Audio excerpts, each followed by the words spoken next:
نحمده ونصلي على رسوله الكريم اما بعد ما يتذكر اولو الالباب صدق الله العظيم وقال النبي صلى الله عليه وسلم طلب العلم فریضۃ على كل مسلم او كما قال علیہ الصلوۃ والسلام۔ بھائیوں اور طلبہ عزیز،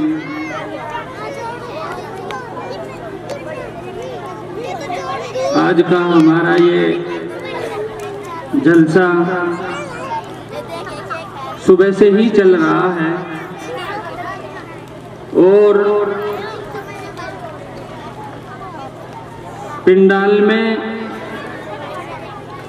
کم لوگ نظر آ رہے ہیں، باہر لوگوں کی بھیڑ بہت زیادہ ہے، تو میں اپنے سبھی بھائیوں سے درخواست کرتا ہوں کہ وہ ذرا پنڈال میں تشریف لے آئے، اور یہ جلسہ جو آپ کے لیے رکھا گیا ہے یہ اسی لیے رکھا گیا ہے تاکہ آپ اس میں جو باتیں کہی جائیں ان کو دھیان سے سنیں۔ میرے محترم بزرگ اور بھائیوں، ابھی میں نے آپ حضرات کے سامنے ایک حدیث پڑھی جس کا مطلب یہ ہے کہ علم کا حاصل کرنا۔ اس حدیث کے اندر دو باتیں کہی گئی ہیں، ایک تو علم کا حاصل کرنا، اب چاہے وہ بچے ہوں، نوجوان ہو، بوڑھے ہوں، امیر ہو، غریب ہو، سب کے اوپر علم کا حاصل کرنا فرض ہے۔ فرض کا کیا مطلب ہوتا ہے؟ فرض کا مطلب یہ ہوتا ہے کہ وہ کام آپ کو کرنا ہی پڑے گا۔ فرض کا مطلب یہ نہیں ہوتا ہے کہ کام کر لے تو بہت اچھا، نہ کرے تو کوئی بات نہیں۔ مثال کے طور پر ہم نماز پڑھتے ہیں، نماز اللہ تبارک و تعالیٰ نے ہمارے اوپر فرض کی ہے۔ اگر ہم نماز نہیں پڑھیں گے تو ہماری جو ہے گرفت ہوگی، پکڑ ہوگی، اور اس پر جو ہے ہمیں سزا ملے گی۔ تو فرض کا یہ مطلب ہوتا ہے۔ تو میرے بھائیوں، علم حاصل کرنا ہر مسلمان پر، چاہے وہ مرد ہو یا عورت ہو، بچے ہوں یا بوڑھے ہوں، سب کے اوپر فرض ہے۔ علم جو ہے ایک ایسی چیز بنائی اللہ تبارک و تعالیٰ نے، ہمارے لیے بڑی نعمت بنائی ہے، اور اسلام میں سب سے زیادہ زور علم حاصل کرنے پر دیا ہے۔ حدیث شریف میں آتا ہے اطلب العلم من المہدی الی اللحد، کہ ماں کی گود سے لے کر کے بڑھاپے تک، یعنی قبر میں پیر لٹکنے تک جو ہے علم حاصل کرنا چاہیے۔ علم حاصل کرنے کی کوئی عمر نہیں ہوتی ہے۔ عام طور سے یہ سوچا جاتا ہے کہ علم حاصل جوانی میں کیا جاتا ہے، بچپن میں کیا جاتا ہے، لیکن جب آدمی بڑھاپے کو پہنچتا ہے تو علم حاصل نہیں کیا جاتا۔ ایک واقعہ میں آپ کے سامنے رکھتا ہوں۔ ایک تقریباً 68 سال کے بزرگ پھلت تشریف لائے اور مولانا کلیم صدیقی صاحب کے پاس آ کر کے کہنے لگے کہ حضرت میرا داخلہ کر لیجئے۔ تو حضرت سوچنے لگے کہ بھائی اپنے پوتے کو لے کر کے آئے ہوں گے، ظاہر ہے 68 سال کا آدمی وہ پڑھنے کے لیے آئے گا۔ تو اس نے کہا نہیں حضرت، میرا داخلہ کر لیجئے اور میں پڑھنے کے لیے آیا تو وہ ان کا داخلہ کر لیا گیا، پھر وہ جو ہے پڑھے وہاں پر، چھٹی ہو گئی اور وہ اپنے گھر کو چلے گئے۔ اس کے بعد پھر وہ واپس لوٹ کر نہیں آئے۔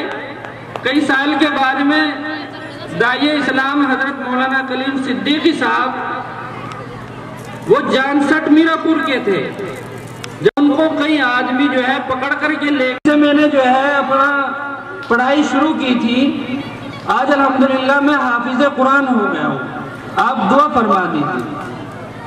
تو میرے بھائیوں، پڑھنے لکھنے کی کوئی عمر نہیں ہوتی ہے، ہر عمر میں پڑھا لکھا جا سکتا ہے، بڑھاپے میں بھی ہم جو ہے پڑھ لکھ سکتے ہیں، اور قرآن کا پڑھنا نہ تو مشکل ہے نہ دشوار ہے۔ قرآن ایک ایسی اللہ نے تبارک و تعالیٰ نے ہمیں نعمت عطا فرمائی ہے کہ اس کا پڑھنا بہت آسان ہے، اس کو جو ہے ہم بڑی آسانی کے ساتھ پڑھ سکتے ہیں۔ تو میرے محترم بزرگوں اور بھائیوں، اسلام میں جاہل رہنے کا تصور ہے ہی نہیں سرے سے۔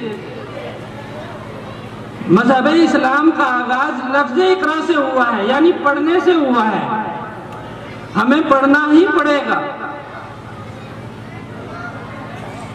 آج عام طور سے یہ ہوتا ہے کہ ہماری جو ہے نسلیں در نسلیں چلی آ رہی ہیں کہ وہ علم سے محروم ہے۔ ہمارا یہ مدرسہ ہے، اللہ کا شکر ہے ہم بھی اسی مدرسے کے پڑھے لکھے ہیں، اور یہ مدرسہ اس وقت سے لے کر کے چل رہا ہے۔ ابھی میں پوچھ رہا تھا کہ بھائی کتنے بچے حافظ ہوئے، تو پتہ چلا 2 بچے حافظ قرآن ہوئے۔ تو میرے محترم بزرگ اور دوستو، ہمارے لیے سب سے بڑی نجات کا ذریعہ یہی ہے۔ جس وقت جو ہے ہم اپنے گھروں میں پڑے ہوئے سوتے رہتے ہیں، اس وقت یہ بچے جو ہے قرآن پڑھتے ہیں صبح کے وقت میں۔ یہ کتنی بڑی بات ہے۔ تو میرا بظاہر کوئی لمبا چوڑا خطاب کرنے کا ارادہ نہیں تھا، لیکن مجھے حکم ہوا تو میں نے چاہا کہ چلو میں 2-4 بات کر لیتا ہوں۔ تو میرے بھائیوں، حدیث شریف میں آتا ہے کہ خیرکم من تعلم القرآن وعلمہ، تم میں بہترین شخص وہ ہے جو قرآن کریم کو سیکھے اور سکھائے۔ قرآن کریم کو سیکھنا اور سکھانا، قرآن کریم کو پڑھنا اور پڑھانا، قرآن کریم کو سننا اور سنانا، اس سے افضل کام دنیا میں کوئی ہو ہی نہیں سکتا ہے۔ تو میرے بھائیوں، آج ضرورت اس بات کی ہے کہ جو ہے ہم اپنے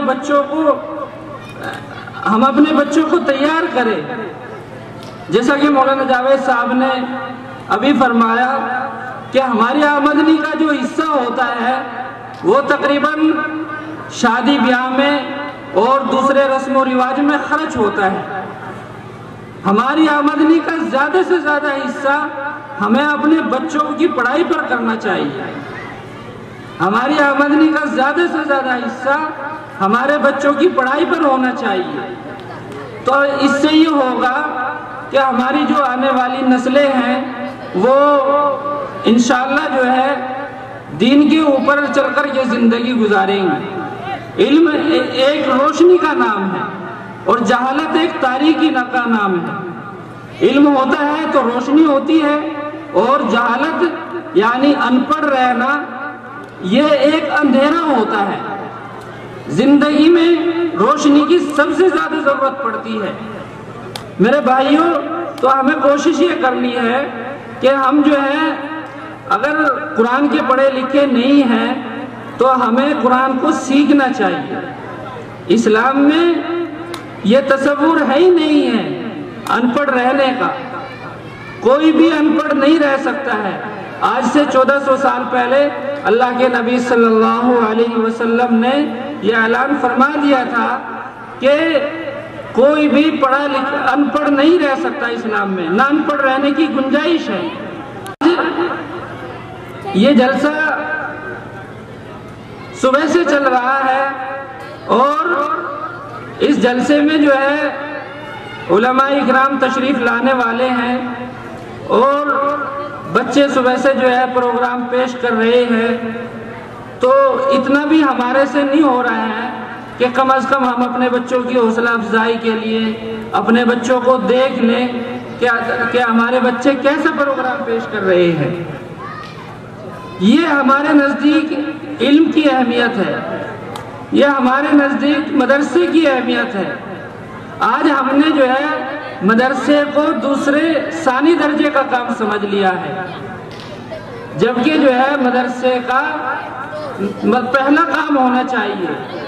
اشتہار جگہ جگہ لگے ہوئے ہیں، اطلاع بھی کی جا رہی ہے اور صبح سے بلایا بھی جا رہا ہے، لیکن ہمارے بھائی اور نوجوان طبقہ خاص طور سے وہ ابھی غفلت میں ہے، جبکہ یہ غفلت نہیں ہونی چاہیے تھی۔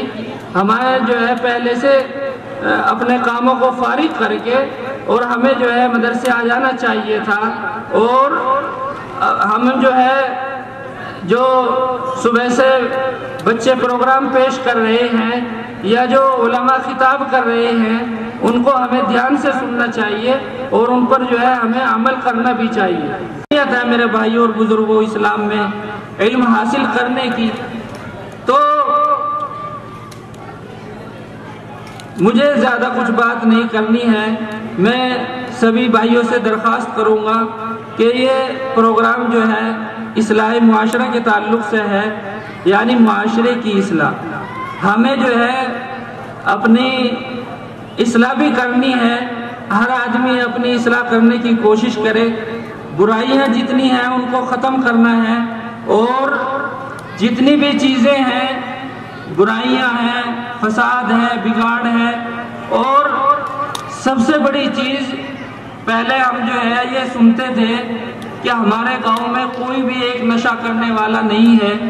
آج ہمارے گاؤں میں تقریباً 100 سے زیادہ لوگ ایسے ہیں جو باقاعدہ نشے کے عادی ہو چکے ہیں۔ وآخر دعوانا ان الحمدللہ رب العالمین۔